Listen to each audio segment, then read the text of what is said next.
Hello, hello, hello, people. It's a Tuesday, which means it's my show on the MUFC MPB channel. With Manchester United, there's always an ongoing saga, isn't there? And if I'm being totally honest, this is probably the biggest saga Manchester United have had, arguably in their history, because we are, of course, talking about the takeover. And who better to join me than Mr. Ben Jacobs himself? He's across everything, not just with Manchester United, not just in this country, but internationally. This is the guy with the information. So, Ben, firstly, thank you, of course, for joining me. As always, it's, as I say, always a pleasure to talk to you and get some information from your side of things. But let's get straight into things. These are the things that Manchester United fans want to know. When will Ratcliffe's 25% stake officially be confirmed or completed? And will he even be in charge for January? Good to be back. And I think that January is the aim for sure. Takeovers take time. And we know that this has been a process full of twists. But in essence, it has to be 100% done before it can go to board and be announced in any formal capacity to the New York Stock Exchange. And most likely, this is the traditional route for takeovers via the football club as well, with a statement. So sometimes, if you're not a publicly listed company, or if it's the preference of both the buyer and the seller, you can almost get a pre-announcement. And we saw this with Chelsea, where they said they are engaging with Clearlake Bowley in a brief exclusive period to try and acquire the club from the perspective of Clearlake Bowley.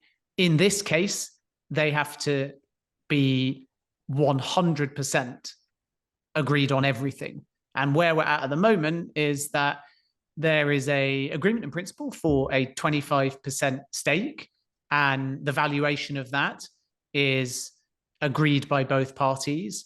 And then all of the other parts of the deal have been ongoing. And there was a chance that with the scheduled board meeting, a full agreement might have been reached and put to vote, but nobody's going to rush it. So I think that we are probably weeks away from every aspect of the deal being fully finalized. Then it will be put to a board vote. And then you've got all of the other box ticks that are necessary in order to acquire that stake as far as Sir Jim Ratcliffe is concerned. So when we're putting a timescale on it at the moment, I would say that being in for the January window is the aim. Yeah, absolutely. And I think, irrespective of what side of the coin you were on throughout this takeover, I think a massive aspect, wasn't it, for Manchester United fans, was to try and initially anyway get some new ownership through the door in the summer. But as we all know, it didn't quite pan out that way. So January is, of course, the next goal, shall we call it. But what name I did want to talk to you about, Ben, was Mr. Paul Mitchell. Now, this has been a name that's been linked with a Sir Jim Ratcliffe takeover, or, even just an investment into Manchester United. He's a name on everyone's lips at the moment. So in terms of him becoming a sporting director, you were just mentioning there a little bit about things being agreed in principle. Would this also fit into that category or not? Not necessarily, because January isn't as big an aim as the summer. So even though Sir Jim Ratcliffe will want instant sporting control, and we can come into what that looks like in a moment, the January window is basically a seller's market. There'll be a pre-existing plan. There'll be one or two names that Manchester United know that they need to resolve, Jadon Sancho in particular. Perhaps a few months ago, we'd have said Scott McTominay, but seemingly not the case now. And then with that little bit of income and a few shrewd moves, Manchester United might choose to strengthen in order to try and obviously consolidate where they are now, which is in Champions League football. And because of the shaky start to the season, even though they've got a couple of results in their favour recently, January may help them get back into either the top four or the top five and gain that Champions League spot. But I don't think that Sir Jim Ratcliffe with 25% and sporting control is going to be able to change a great deal instantly. Clubs are always planning multiple windows ahead. So even if Paul Mitchell came in, he might have an influence over the January window from a practical point of view, but from a planning and strategic perspective, you would hope anyway that Manchester United already know what they want and already are lining up any direction that they choose to move. So it's quite tough to come in and just influence a January window overnight.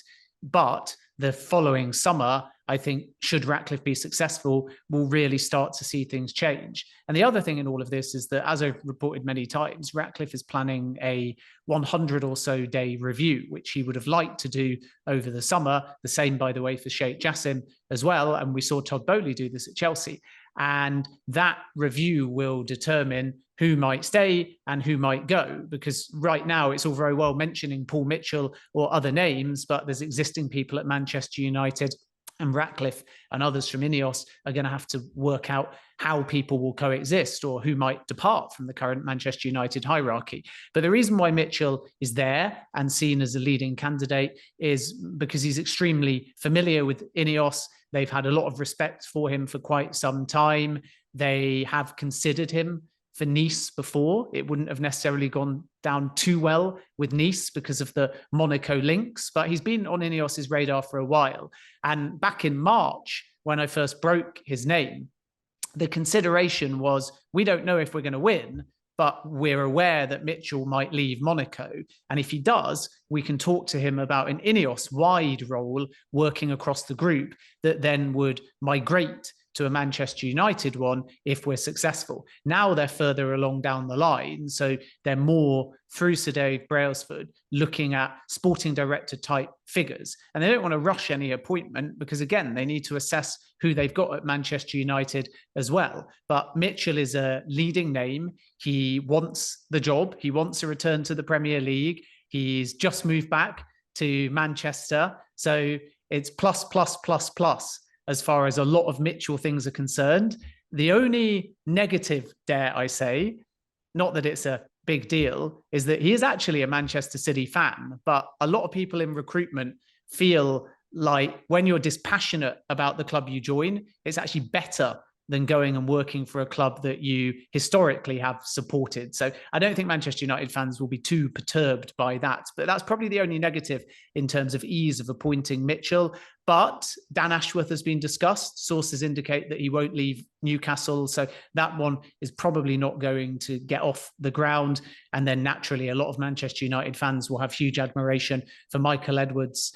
And despite the fact that he has Liverpool links, much like Julian Ward, those are two quality names that could make a big difference at Old Trafford. With them, it's more about selling the pitch because neither are in a rush to go back into a club, and both have in the past, when Manchester United has been loosely brought up, expressed some concerns about the hierarchy, the structure, the planning, the data. So that would all be about how do those names, if they were to be chosen ahead of Mitchell, gain the control they need over the entire project, which is a fascinating question because Ratcliffe himself only has 25%. So what we're saying is Ratcliffe comes in, he's only got 25%. We don't yet know whether he's going to get any Class B voting power or whether that B power will remain with the Glazers. That's up for debate and discussion. He then gets instant sporting control. What does that look like practically, structurally, and legally? And then is he going to appoint somebody? And are they going to ask him the same question? You're telling me X, but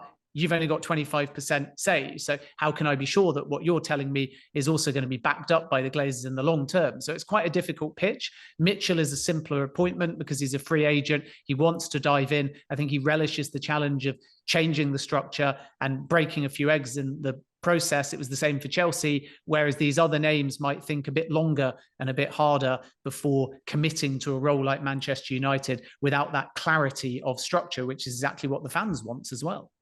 Yeah, absolutely. And I think if the only negative to people like Paul Mitchell is the fact that he's a Manchester City fan, I think hopefully he can use that inside information to try and give Manchester United the upper hand in Manchester. But, you know, still, as you put there quite brilliantly, there's still quite a lot of eggs to crack, isn't there? So I think, you know, we just have to roll with the punches to somewhat of an extent. But what I did want to speak to you about was, and as you've mentioned, you know, it's a fascinating topic really in terms of this 25%. You know, obviously, you know, reports are suggesting that Sir Jim Ratcliffe has the aspiration or the desire to eventually acquire 100%.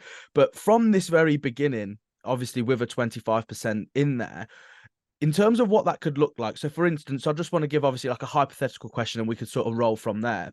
So for instance, let's say he does come in January. Let's say, you know, looks on Manchester United side in terms of time, and he comes in for January 1st. Of course, when many reports and media outlets are suggesting that Jadon Sancho will be leaving the club. So let's say, for instance, as we say, of course, it's only hypothetical at this stage, but let's say Sir Jim Ratcliffe does come in with 25%. Of course, his massive goal is to be the head of football and operations with that 25%. What would a scenario look like if, for instance, he has his heart set on keeping Sancho at the club and Eric Ten Hag is still very certain that he doesn't want him at the club? How would that kind of situation pan out? I just think like any other situation in football, you always get collaboration. It's not like Sir Jim Ratcliffe is coming in, it's Ineos, and they would put a football structure in place where seemingly on a specific football subcommittee, they would be able to outvote the Glazers, and there would be an agreement in that subcommittee that two minimum Ineos people sit alongside Joel Glazer to talk about the football hierarchy, to vote on the football hierarchy, to make executive appointments pertaining to football decisions. And then as you build that team, it's like any other football club, you make your decisions. So I don't think this is a case of Sir Jim Ratcliffe saying, I like Sancho, and then Ten Hag saying, I want him out. And then the Glazers saying, we're going to have the final say because we've got the voting power. And Sir Jim Ratcliffe saying, what about my sporting control?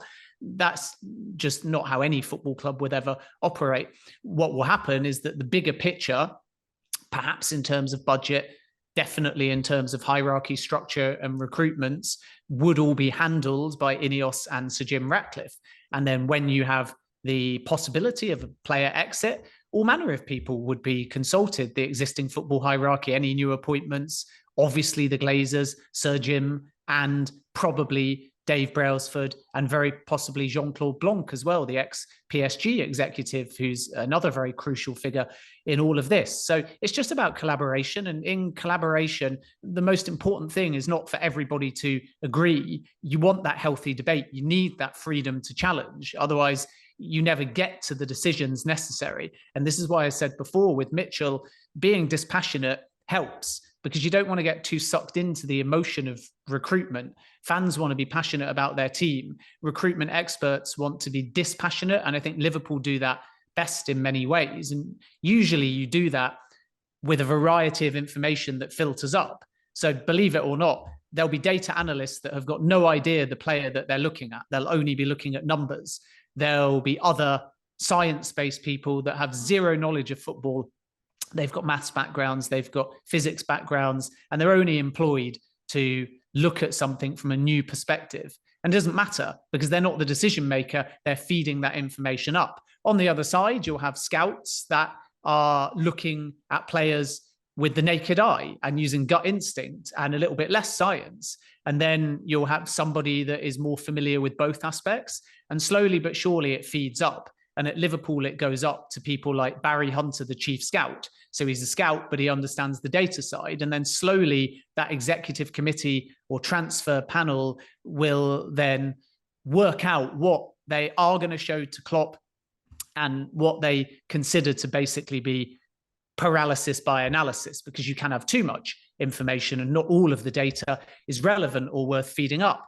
And then finally, you have this senior committee, and naturally, different people will say different things. And then somebody has to ultimately take the final decision, which can be done via a majority vote. Or if there is a structure at the club where someone can kind of put their foot down, then they may have a little bit more power. And I think that Badad Bali at Chelsea is a slight example of that. But Lawrence Stewart and Paul Winstanley are still the co-sporting directors. And Joe Shields is important. And Todd Bowley has been involved in the past too, and still is, but not to the same extent. So there's a lot of voices.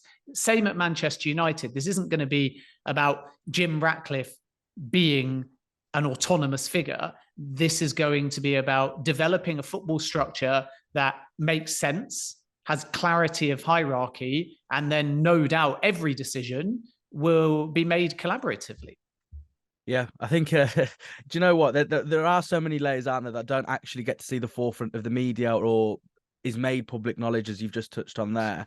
But, you know, I think another question that I have amongst many questions, I think I could sit here and talk to you all day, Ben, with all the questions, but of course we're strapped for time, so I'll try and be quick. But, as we've seen, I know they're slightly different situations because, of course, the two examples I'll give now were obviously full takeovers.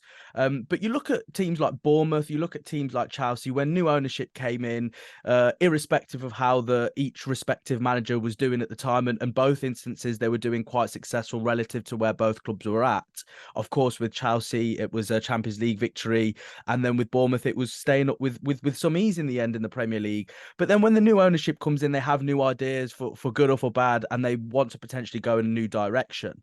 Now, of course, if we relate things to the happenings on the pitch, shall we say, despite Erik ten Hag, racking up a couple of consecutive wins at this moment in time, there is still pressure on him, there is still heat, and there are obviously a lot of eyes still on Manchester United on the pitch. So if Ratcliffe was to come in, how likely would it be that his thought would at least be open to a new management style? The Ratcliffe position is essentially they're going to review the club at every level. But right now, Erik ten Hag's job is safe. And that's been made very clear by a variety of sources. You would expect anybody coming in to say that. And I'll point out that the Clear Lake Bowley group said the same about Thomas Tuchel before they came in. And then they saw the reality, they assessed the club, and they decided that he was not the right fit on the cultural side, strategic side, or in the end, football side. So you can never say never, because football is a results business. But Manchester United will have continuity regardless of Ratcliffe taking over sporting control, because he is only taking 25%. So some of Manchester United on the brand side, and I think as far as Ten Hag is concerned, will be business as usual in the short term. The last thing that Ineos will want to do is come in and rock the boat. If they arrived in January, as opposed to right now, and Manchester United had won 1 of 10, then of course it's a completely different story. But I think it's exactly the same for the Glazers as well. I don't think that there'll be any discrepancy. I don't think that there'll be any different opinions here. If Manchester United are improving and winning under Erik ten Hag, his job will be safe. If they're not, and problems continue, and after fit players return, and after the situation with Sancho is resolved, and after the ownership situation is clarified, when Ten Hag is a bit less handcuffed, if you like, by a variety of factors, which I think have been there since day one, when you consider he walked through the door and had the Cristiano Ronaldo situation to deal with. If there comes a point where everyone accepts that Ten Hag now has been at the club long enough and is not restricted by all of these different things, and then results haven't improved or fallouts continue, suddenly it's a different story. But that's not Ratcliffe, that is just football. So the Ineos position is not, to my knowledge, contrary to some reports that they're lining up a Graham Potter at this point. The Ineos position is, we want to get this deal finalised and come in. We want to assess the club. We want to be respectful to everybody at the club. And then we will make decisions as to how best to go forwards regarding both appointments of executives and on the broader football side from a personnel and a budgetary perspective. So there's nothing really hanging over Ten Hag's head at the moment, but we know football is a results business. And the longer that it takes Ratcliffe and Ineos to come in, the more we'll know whether Manchester United have got out of their Champions League group. Potentially Manchester United have headed into the festive period in a good position or a bad position. Are they 8th in the table like right now? Are they top 4? Are they back in the bottom half? And of course, if you get mid-season and you're bottom half or mid-table mediocrity as Manchester United, your manager's always going to be under threat. But I don't think that that will be because of Ineos if they're successful. I think that the Glazers would make exactly the same decision as Ineos based on football results if things are not going according to plan. We're just too early in the season to get a real grip on which direction Manchester United are heading in at the moment, because there's been so much going on off the field.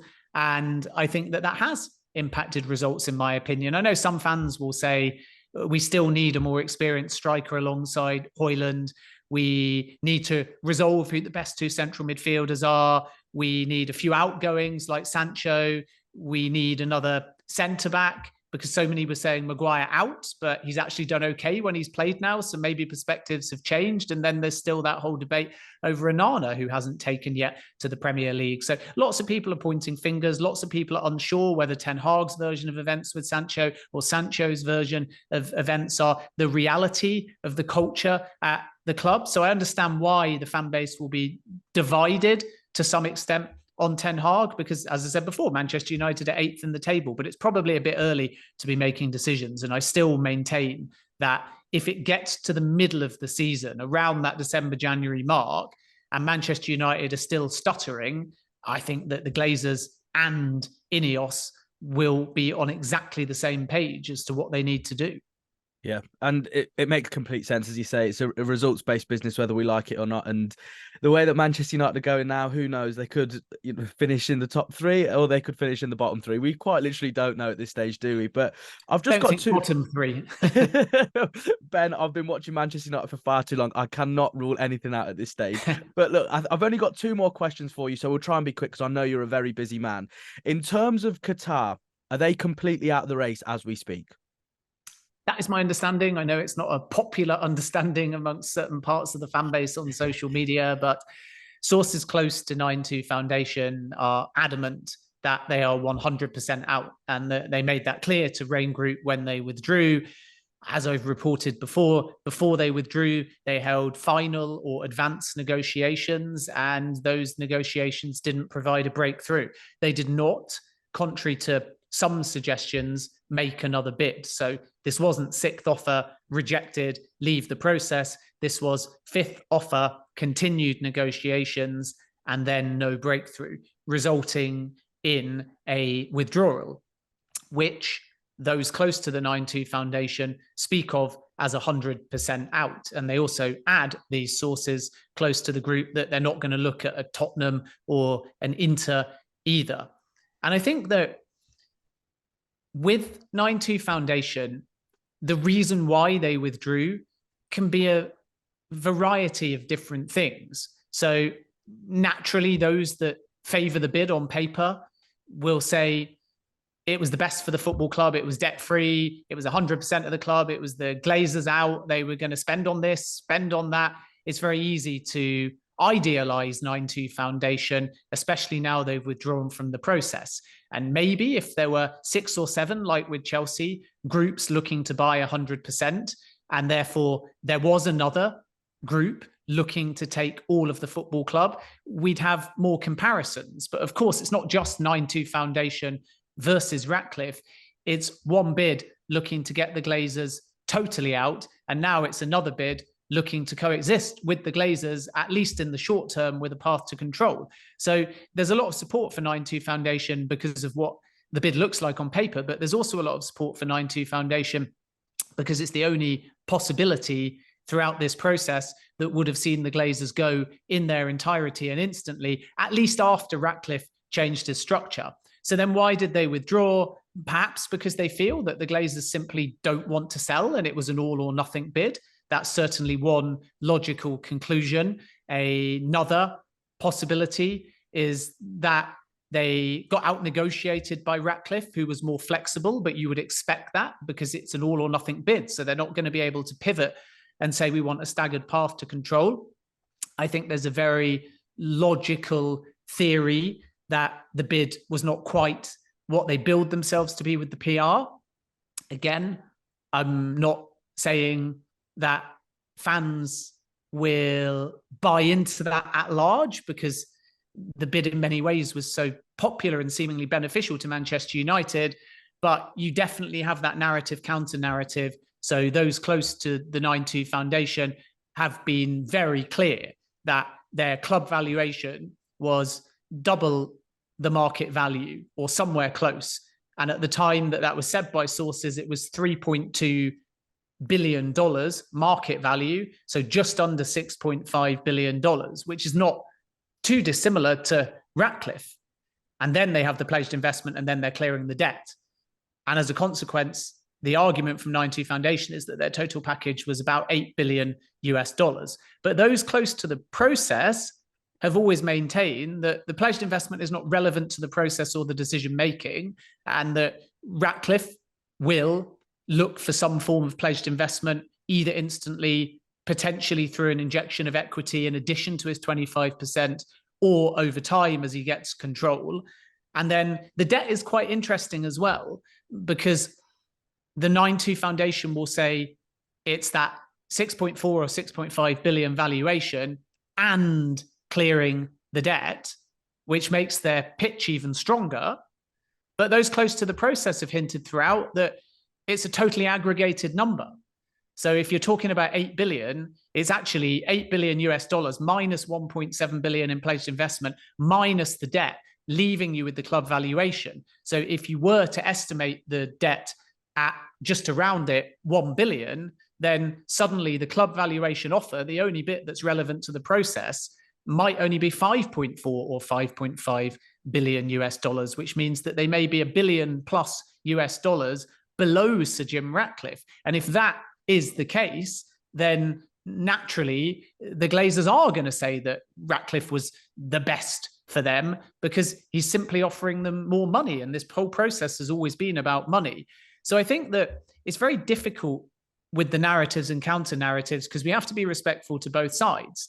And 9-2 Foundation have always said that they're the best bid for the club and the community, and that they're paying well above, grossly above the market value of the club. And that's why they don't want to go any higher. Those close to the process say that the numbers that have seeped out through PR don't match the reality, and the group may not even be who they say they are. And that's a whole debate in itself too, is Sheikh Jassim a private individual? If you accept he's a private individual and there is no state ownership, then why would he keep being able to reach into his back pocket and find another 500 million and another 500 million? Because he's a private individual. At some point, he may decide that it's just not worth the investment, or he may not have those funds.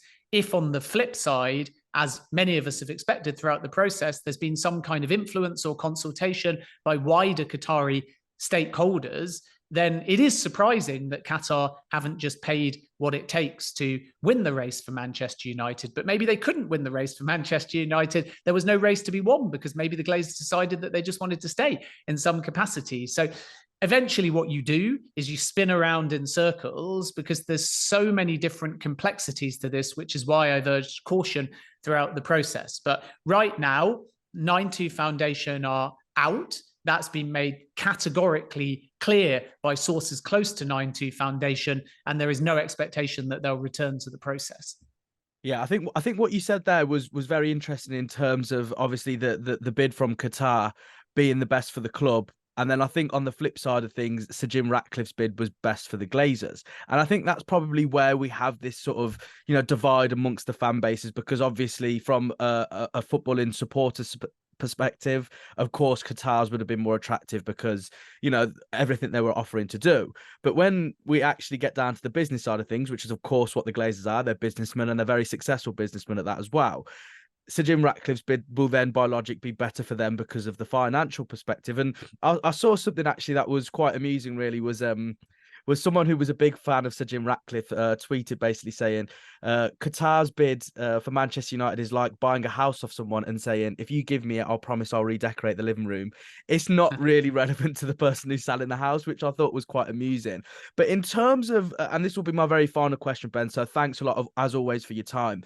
But from your personal opinion, you've covered this story in great detail. You've covered not only, Manchester United in terms of the takeover, but both parties to a very high extent. That's why I always enjoy our conversations, Ben. But in your personal opinion, out of all the research that you've done, out of everything you know and you understand about what he could potentially bring to Manchester United, as well as his previous in the sporting industry, what are your thoughts on Sir Jim Ratcliffe? And is he genuinely, like I say, in your opinion, a man who is capable of taking Manchester United back to where they need to be? I think so. And I also think that looking at what Ratcliffe has done in the past with Ineos won't necessarily be too reflective of what might happen with Manchester United. The Ineos group is worth noting because they've got a lot of sports experts. And that was probably a big difference between 9-2 Foundation and Ineos. 9-2 Foundation were bankers and intermediaries, and if they were successful, the true personnel who were going to have a hands-on role at Manchester United would have emerged. Whereas with Ineos, they always had a more developed football strategy because part of Ineos is managing football clubs.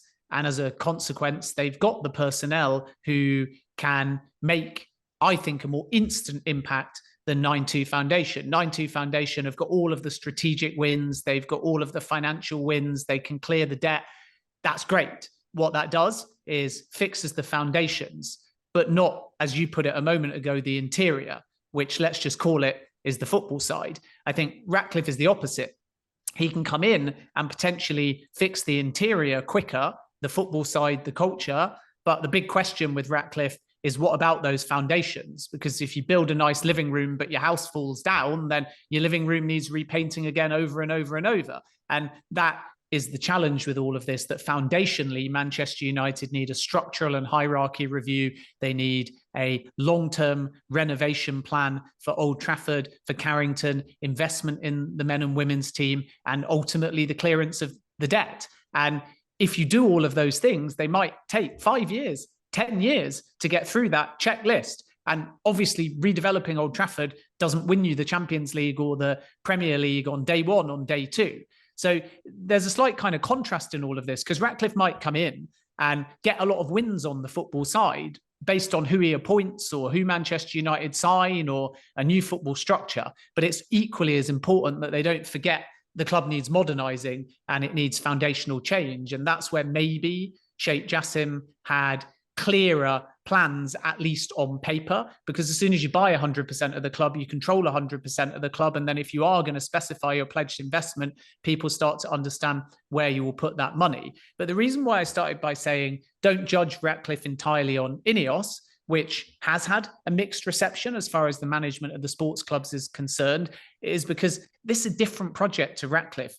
For him, this is about legacy. And I can't state that enough from talking to sources. And there's no disrespect to Nice or Lausanne, but Ratcliffe is walking into Manchester United in a very similar manner, but with a bigger stake, if he's successful, to Amanda Staveley at Newcastle, who is effectively the face and the voice of the club, even though PIF are the majority owner. She's the one that does the interviews. She's the one that goes into the dressing room. She's the one that fans have an affinity with. She throws herself into it. She wears her heart on her sleeve. She's a transparent owner that's a visible presence. And for Sir Jim Ratcliffe, that's basically what he wants. He wants to be defined by Manchester United. And that element of personal journey, or some would call it ego, but in a good way, can only benefit Manchester United. And that's not the case at Nice, for example. So Ratcliffe's going to be coming into Manchester United, yes, with the Ineos strategy, but also with a personal point to prove, because he, not just Ineos, but he wants to be remembered for the Manchester United fan, as he's always billed himself, that returns to his boyhood club and effectively saves them. And this is kind of what irked the Glazers when the statements came out from really both groups when they declared their interest. The implication, if you read them, was about restoring Manchester United to their glory. And the first thing that those running the process said was stop slacking off the Glazers. And Ratcliffe's now in an interesting position because he's got to coexist with the Glazers. So he'll perhaps want to say, I want to restore X, Y, and Z, but he has to be careful because he can't slag off the people that he's effectively got into bed with. So it's a fascinating dynamic that will need defining legally, but also practically as well, regardless of what the legalities and potentially the voting power says. But I expect Ratcliffe and Brailsford on top to be really hands-on, to be really engaged, and to see this as kind of a passion project. It's not about a return on investment. It's about a passion project. And that element of vanity plus Ratcliffe's business nous should mean that his role, his involvement, the way he approaches Manchester United is actually very different to how he's done football business in the past. And I personally think that that can only benefit Manchester United having a hands-on, transparent owner. People will say the Glazers are narcissistic. People will say that they're egotistical. But with Ratcliffe, if we are to use those words, they're more positive than negative, because you can be narcissistic and you can brush off criticism. You can be egotistical and you can not give a damn. You can only think about finances. You can not really ingrain yourself in the culture of the club. You can only turn up for a trophy lift, and that's about it. You cannot engage. Whereas with Ratcliffe, you can have that same ego, but you can translate it into being seen, into being heard, into being visible. And then that can actually rub off on your football team, on your club, on your brand, on your fan base. And because you're there and transparent, it's a lot easier, I think, to win the fan base over. And Ratcliffe has definitely got a PR mission that he needs to do. He has to come in and win over the fan base. And then from there, he has to prove himself to be hands-on and transparent in order to succeed. And he can obviously only do that if people understand the structure in which he's entered into the football club. Because when it's 100%, it's clear. You're the owner. Everyone accepts that. They move on. They listen to you. They respect you. You've got authority. When it's only 25%, there has to be an explanation as to exactly what that 25% means.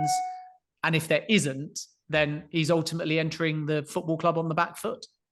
Yeah, I think this is one of the many reasons why I enjoy getting you on, Ben, because out of this whole process, Manchester United fans just wanted answers. And unfortunately, it seems like there's more questions than we actually originally started this with. But as you've quite literally answered all the questions that I had, I just want to thank you so much, Ben, for your time, because I can only imagine how difficult it must be to constantly go through these things and really refine your answers when the different questions come your way and things like that. But as I always say, a massive thank you. And I'm pretty sure, probably, unfortunately for your side, we will be probably speaking again in the short future, because it's an ongoing topic, and I feel like it's so close but yet so far. So whatever side of the coin that you're on, whether you really want a Qatar or you're now accepting the fact that Sir Jim Ratcliffe's coming in, we just want Manchester United to be obviously where they belong. Very similar to, of course, yourself, who want Leicester back in the Premier League, if I'm not mistaken. But Ben, thank you so much for your time. I really appreciate it, as always, my friend. Yeah, my pleasure. Look forward to speaking soon. Hopefully we'll get some updates in the coming weeks and then a formal announcement. But yeah, just to finish with, I would say briefly, the process has its complexities. I think people throughout have looked at it like a transfer. And with a transfer, you want to know who are we signing? And therefore with a takeover, you want to know who is going to win. Simple. What are they going to pay? Simple. How much are they going to own? Simple. And you have to understand that this is a business story that takes place behind closed doors. So there are going to be different variables and permutations. And the amount of times that we get asked as journalists, what's the latest? And then we get told, why can you not commit to one scenario or one structure? Well, guess what? Jim Ratcliffe, unlike Sheikh Jassim, has not, up until now, committed to one structure. They've been talking about lots of different things with lots of different aspects. So it's actually sensible to outline those permutations so people understand the direction of travel, because up until really a week or two ago, there'd be no final determination on lots of these different points, which is why caution's been needed throughout the whole process. And there we go. And that's the final sentence we will leave this on. Caution must be required during this process. Ben, thank you so much as always. And of course, thank you so much to everyone who's tuned into my latest podcast episode, whatever you want to call it, on MUFC MPB. Please be sure to like, subscribe on the YouTube channel, give me a follow, give all the other presenters on the channel a follow. And of course, make sure, if you don't in the unlikely case already, please follow Ben Jacobs. He's absolutely brilliant. He will bring you everything as soon as he gets it, and as will we at MUFC MPB. Ben, thank you so much. And of course, thank you to everyone who's watched. As I say, please be sure to like, subscribe. You know the drill by now, people. Thank you very much. And let's hope the next time Ben and I have a conversation, we will have an official confirmation of some sort. Thank you very much, everyone. And we will see you again.